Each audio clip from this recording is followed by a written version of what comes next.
മക്കളെ ഈ 24 വർഷം കൊണ്ട് ഞങ്ങൾക്ക് ഒന്നും ഉണ്ടാക്കി തന്നിട്ടില്ല. ഒന്നെന്ന് പറഞ്ഞാൽ എന്നെ വീട്ടു ജോലിക്ക് വിട്ടിട്ട് കറക്റ്റ് 1-ാം തീയതി ആകുമ്പോൾ അമ്മ ശമ്പളം വാങ്ങിക്കാൻ വരും. അന്ന് എത്ര 16 രൂപ ശമ്പളമാണ്. അന്ന് 16 രൂപ ശമ്പളമാണെങ്കിലും അന്ന് കാപ്പവൻ്റെ സ്വർണം വാങ്ങിക്കും. പക്ഷെ അതുപോലെ എൻ്റെ അമ്മ ഒരുക്കി കുട്ടി മക്കളെ മഴയാണ്, വീട് ചോരണ്, അങ്ങനെ ഇങ്ങനെയെന്നൊക്കെ പറഞ്ഞ് വന്ന് ഈ 16 രൂപ ശമ്പളം വാങ്ങിക്കാൻ വേണ്ടി 2 ബസ്സും കയറി അങ്ങ് വരും. വന്ന് അപ്പോൾ അവർ ചോദിക്കും, ശാന്ത പൈസ കൊടുക്കട്ടെ. ഞാൻ പറയും കൊടുക്കാൻ പറയും. അമ്മയല്ലേ വന്ന് കൊടുക്കാൻ പറയും.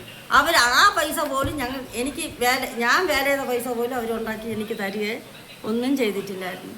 പക്ഷേ എൻ്റെ അമ്മ മരിച്ചപ്പോൾ ഇപ്പോഴും എനിക്ക് അവരെ പറ്റി ഓർമ്മിക്കുന്ന സങ്കടമാണ്. അമ്മയല്ലേ മക്കളെ. പക്ഷേ ഇപ്പോഴുള്ള മക്കൾക്ക് എന്തൊക്കെ കൊടുത്താലും അവരെനിക്ക് എന്തോന്ന് തന്ന് എന്നാണ് ഇപ്പോഴത്തെ മക്കൾ ചോദിക്കുന്ന വാക്ക്. പക്ഷേ അപ്പോൾ ഞാൻ അവരോട് പറഞ്ഞെന്തെന്ന് വെച്ചാൽ, മക്കളെ അമ്മയല്ലേ, ജന്മം തന്ന അമ്മയല്ലേ, അവരെ വയറ്റിൽ കിടന്ന് നമ്മൾ ജനിച്ചു വന്നതല്ല, അല്ല ഭൂമിയിൽ നിന്ന് പൊട്ടിമുളച്ച് വന്നതല്ലല്ലോ. അതുകൊണ്ട് അമ്മമാരെ ഒന്നും പറയല്ലേ മക്കളെ. ഏതമ്മമാരായിരുന്നാലും അമ്മമാരോടൊന്നും തിരിച്ചു പറയല്ലേ. അവർക്ക് എൻ്റെ അമ്മയ്ക്ക് കഴിവില്ല, എൻ്റെ അമ്മ ഉണ്ടാക്കിയില്ല. പക്ഷേ എന്നും പറഞ്ഞുകൊണ്ട് അവർ അമ്മ അല്ല എന്ന് പറയൂലല്ലോ, അമ്മയല്ലേ.